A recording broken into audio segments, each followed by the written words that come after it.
And if you look back at verses 8 and 9, I want you to remember Satan devours believers by way of finding unguarded minds. Minds that are not kept. Minds that are not protected by a conscious choice of the believer to not allow their mind to become an open door for the devil's devouring work. And because of the times we live in, never have there been so many ways for Satan to devour us. Take our current habit of entertainment. America is the most entertained and amused nation, I think, on the planet. According to one media expert, a man who spent his life, his name is Ted Baehr, and he works for James Dobson, and he spent his life examining the influence of media, and he published all this. And I mean, it's enough to choke a horse. There's so much information, but let me just give you one line out of it.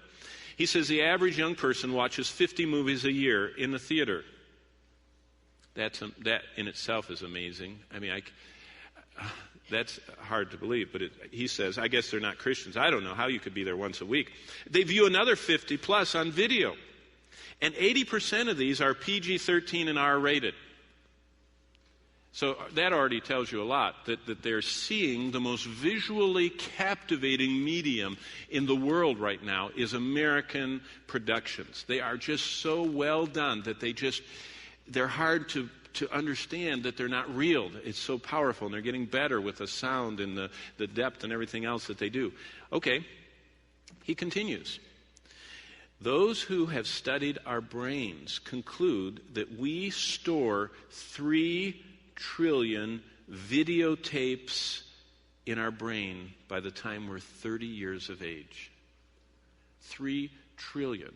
Now that's less than the national debt, but it's still a lot, okay? 3 trillion YouTube video clips. You know, if you know what YouTube is, you know what I'm talking about. These little short whatever. I mean, little ads, little funnies, little clips out of things. Our brains have this incredible capacity to capture not just pictures, but sound and feelings and smells and situations so that we can relive them as we think about them. When you talk to someone, and if you prompt them, you'll see their eyes tearing up, or you'll see their face lighting up as their mind replays that clip. Did you know you have 3 trillion clips by the time you're age 30? Trillion up here. And they, at any moment, can just replay for you. Now, the question that Dr. Baehr asks is, sadly, since there's no delete button for our minds, and once the images are there, we must then live with the spiritual consequences of those stored images, given the known content of so much of the media that's being recorded into our minds, irrevocably loaded into the memory banks of our minds. We need to remember the long-term impact of what we're recording into our hard drives, into our computers, into our video players, our minds. You have 3 trillion little spaces. What are in your spaces? What images, words, and feelings are stored among those 3 trillion memory video clips in your mind this morning? And have you pondered what Satan can do with them?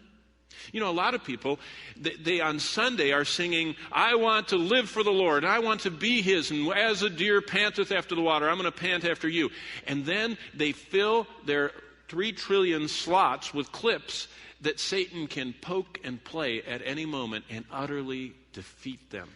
They find themselves utterly the slave of temptation and of desires and of fears and of bitterness and of anger and of all these things, just this general feeling of being distant from God, and they don't understand why. It's because they compartmentalize their life, and they say, my entertainment, I like this kind of entertainment, and with God, I like this. And those are mutually incompatible, because Satan uses our minds. His fiery darts inflame those parts of our mind, those stored images, those stored feelings, those stored thoughts, and they burst to life, and they defeat and destroy our fellowship with the Lord. Getting serious about God-honoring, reverent thinking means we have a mind that is guarded and purged of anything that invites Satan's devouring powers to be at work. You see, whatever you've got stored in there, if you leave it stored in there, it will invite the devourer to come.